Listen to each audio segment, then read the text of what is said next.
राधे राधे दोस्तों। आज की कहानी का शीर्षक है यमराज की शादी। तो चलिए सुनते हैं आज की बहुत ही मज़ेदार कहानी।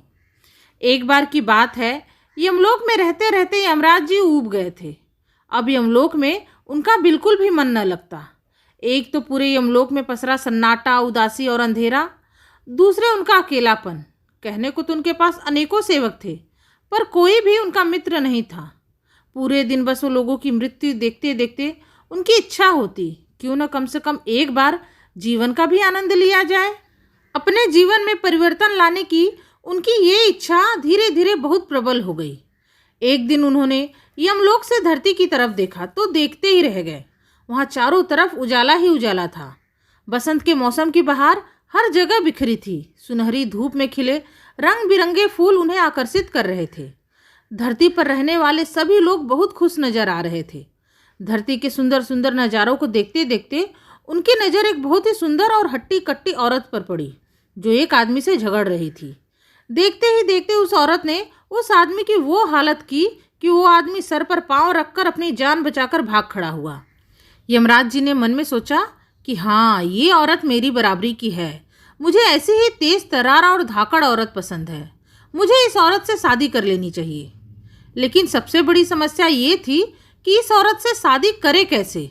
अगर अपने यमदूतों को उसे यमलोक में लाने के लिए भेजा तो यमदूत उसे मार कर बस उसके प्राण लेकर आएंगे, क्योंकि जिंदा तो यमलोक में कोई आ नहीं सकता। अब उस औरत से शादी करने का बस एक ही तरीका था कि यमराज स्वयं मनुष्य का रूप धारण करके धरती पर जाए और उस औरत से शादी कर ले। बस अब तो यमराज जी ने अपने मन में ठान ली कि बस मुझे तो उस औरत से शादी ही करनी है। तो पहुंच गए धरती पर मृत्यु के देवता यमराज के रूप में नहीं, बल्कि एक बहुत ही खूबसूरत और आकर्षक नौजवान के रूप में। अब क्या करे, मजबूरी थी। अगर अपने असली रूप में आते तो कौन ही उनसे शादी करता और उनका शादी का सपना सपना ही रह जाता। धरती पर पहुंचते ही यमराज जी ने जल्द से जल्द उस औरत को खोज निकाला और झटपट उससे शादी भी कर ली। यमराज जी की पत्नी का नाम था सूरजमुखी। यमराज जी और सूरजमुखी दोनों एक दूसरे से बहुत प्रेम करते थे। उनके वैवाहिक जीवन के कई साल देखते ही देखते बड़े आनंद से बीत गए और कुछ सालों बाद उनके घर में एक पुत्र का भी जन्म हुआ। अब सूरजमुखी का सारा समय अपने पुत्र की देखभाल में ही बीतने लगा। यमराज जी की तरफ तो उसने ध्यान देना ही बंद कर दिया। बस अपने और अपने पुत्र की जरूरतों के लिए यमराज जी से तरह तरह की चीज़ों की मांग करती रहती। यमराज जी सूरजमुखी की सारी ज़रूरतों और इच्छाओं को पूरी करने की पूरी कोशिश करते, लेकिन सूरजमुखी को संतोष नहीं होता। जब भी यमराज जी उसके पास होते तो हर समय उनसे झिकझिक करती रहती और हर बार एक ही रोना रोती कि वो उसकी और उसकी ज़रूरतों का जरा भी ध्यान नहीं रखते, और इसी बात का ताना हर समय यमराज जी को देती रहती। समय के साथ धीरे धीरे सूरजमुखी ज्वालामुखी बन गई। अब वो बात बात पर यमराज जी से झगड़ती, उन्हें ताने देती। धीरे धीरे घर की सुख शांति सब खत्म हो गई। इसके साथ ही सूरजमुखी अब समय के साथ बूढ़ी भी हो रही थी।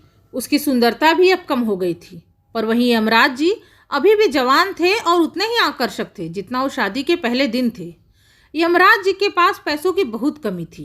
जो थोड़ी बहुत आमदनी होती वो घर के लगातार बढ़ते खर्चों के लिए ही कम पड़ते थे। सूरजमुखी की इच्छा थी कि उसका पति खूब पैसे कमाए ताकि वो धनवान बन जाए और ऐसो आराम की जिंदगी गुजारे। तो सूरजमुखी की इस इच्छा को पूरी करने के लिए यमराज जी ने वैद्य का काम शुरू किया। उन्होंने अनेक प्रकार की जड़ी बूटियों से अलग अलग दवाइयों की गोलियां बनाई और उन्हें बीमार लोगों को बेचना शुरू कर दिया। कुछ ही समय में यमराज जी का वैद्य का काम बहुत अच्छे से चल निकला और काफ़ी अच्छी खासी आमदनी भी होने लगी। लेकिन न तो सूरजमुखी संतुष्ट हुई, न ही उसके रंग ढंग जरा भी बदले, बल्कि उसके झगड़े, ताने और फरमाइशें और भी बढ़ते गए। अब यमराज जी को अपने यमलोक के नर्क के दर्शन अपने ही घर में होने लगे थे। अब हालत ऐसी हो गई थी कि यमराज जी सूरजमुखी की आवाज़ सुनते ही भागकर छुप जाते।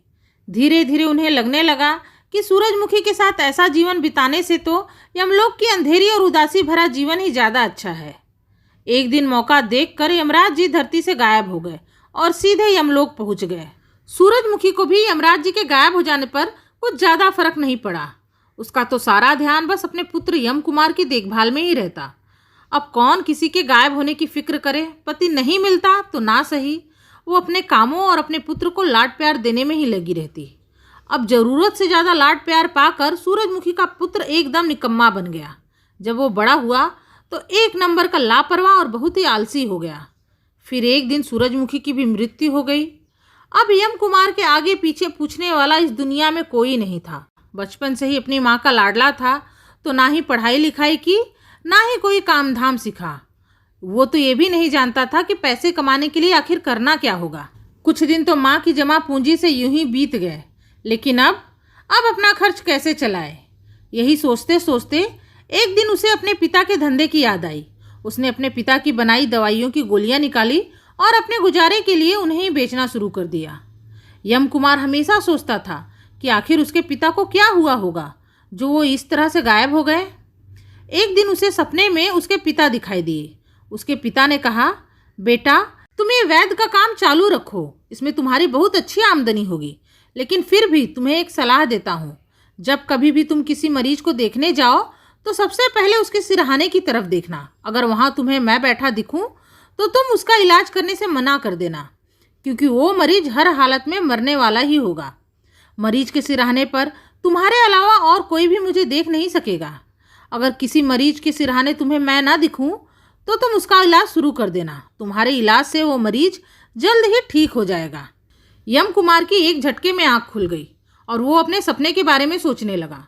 सपना बड़ा ही अजीब था, लेकिन फिर भी यम कुमार ने उस सपने पर यकीन कर लिया और उसने निश्चय किया कि जैसा उसके पिता ने उसे सपने में कहा है वो वैसा ही करेगा। उसने तरह तरह की जड़ी बूटियों को कूट कर, उन्हें घोल घाल कर, उनकी अलग अलग ढेर सारी गोलियां बनाकर रख ली और उन्हीं गोलियों से वो दुनिया भर की हर बीमारी का इलाज करने लगा। लेकिन वो अपने पिता की सलाह को कभी नहीं भूला। यम कुमार जब भी किसी का इलाज करने जाता तो सबसे पहले उस मरीज के सिरहाने देखता। अगर उसे वहाँ उसके पिता बैठे हुए ना दिखते तभी वो उस मरीज का इलाज करता, वरना इलाज करने से मना कर देता। धीरे धीरे लोगों ने महसूस किया कि यम कुमार जिसका भी इलाज करता है वो ठीक हो जाता है, और जिसका इलाज करने से अगर मना कर दे तो निश्चित ही उसकी मृत्यु हो जाती है। और इसी बात से उसकी प्रसिद्धि दूर दूर तक फैल गई। लोगों को इस बात का यकीन हो गया कि यम कुमार के जितना बड़ा और ज्ञानी वैद्य इस दुनिया में दूसरा कोई नहीं है। एक बार क्या हुआ कि उस राज्य के राजा की इकलौती बेटी बहुत बीमार पड़ गई। राजमहल के सारे वैद्यों ने दिन रात एक कर दिया, लेकिन वो राजकुमारी को ठीक करने में कामयाब नहीं हो पाए। राजा ने अलग अलग देशों से एक से बढ़कर एक काबिल वैद्य हकीमों को बुलाया, मगर कोई भी राजकुमारी का इलाज करके उसे ठीक न कर सका। तब किसी ने उसे यम कुमार का नाम सुझाया, तो राजा ने तुरंत यम कुमार को बुलवा भेजा। जब यम कुमार राजकुमारी को देखने पहुंचा तो सबसे पहले उसने राजकुमारी के सिरहाने की ओर देखा, तो वहां उसे उसके पिता विराजमान दिखाई दिए। तो यम कुमार ने बाकी सभी लोगों को राजकुमारी के कमरे से बाहर जाने को बोला। जब सभी लोग कमरे के बाहर चले गए तो यम कुमार ने अपने हाथ जोड़कर अपने पिता से कहा, पिताजी, ये मेरे जीवन का बहुत बड़ा अवसर है। अगर मैंने राजकुमारी को ठीक कर दिया तो मैं धनवान भी हो जाऊंगा और प्रसिद्ध भी। आपके आगे हाथ जोड़ता हूँ, कृपा करके इसे छोड़ दीजिए और यहाँ से चले जाइए। यमराज जी ने नहीं में सर हिलाते हुए कहा, नहीं बेटे नहीं, यह संभव नहीं है। तुम राजकुमारी की जान के बदले मुझसे कोई भी और चीज़ मांग लो, क्योंकि इसको तो मरना ही है। अब इसकी तकदीर ना तो तुम बदल सकते हो ना ही मैं। यम कुमार ने बहुत मिन्नतें की, बहुत गिड़गिड़ाया, तरह तरह से विनती की ताकि उसके पिता किसी भी तरह राजकुमारी को छोड़ दे, लेकिन यमराज किसी भी तरह राजी नहीं हुए। यम कुमार फिर भी निराश न हुआ, वो बार बार प्रार्थना करता ही रहा। आखिरकार यमराज जी बोले, अच्छा ठीक है, मैं बस 3 दिन तक राजकुमारी को जिंदा रहने दूंगा, उसके बाद तो उसे मरना ही होगा। इतना कहकर यमराज जी अंतर ध्यान हो गए। यम कुमार बहुत निराश हुआ। उसने राजा से कहा कि राजकुमारी की हालत बहुत खराब है, मैं 3 दिन पूरे होने के बाद ही बता पाऊंगा कि राजकुमारी ठीक होगी या नहीं। 3 दिन तक यम कुमार उसी कमरे में बैठकर राजकुमारी का इलाज करता रहा, उसे तरह तरह की दवाइयाँ देता रहा, लेकिन राजकुमारी की हालत बिगड़ती ही जा रही थी।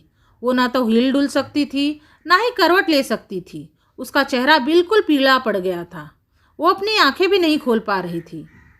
यम कुमार बस लाचारी से उसे मौत की तरफ जाते देख रहा था और चुपचाप अपने पिता के लौटने की प्रतीक्षा कर रहा था। तीसरा दिन बीतते ही यमराज जी फिर से प्रकट हो गए। वो भी अपने बेटे की सहायता करना चाहते थे। उन्हें अपने बेटे पर भी बहुत दया आ रही थी, लेकिन वो विधि के विधान के आगे लाचार थे और उसकी कोई मदद नहीं कर सकते थे।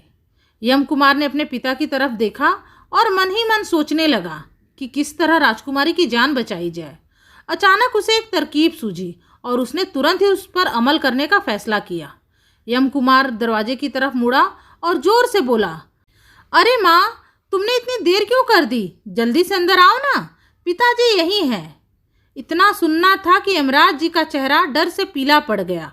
वो घबरा गए और बोले, अरे कुछ भी हो, राजकुमारी की किस्मत जाए भाड़ में, अब तो मुझे यहाँ से भागना ही पड़ेगा।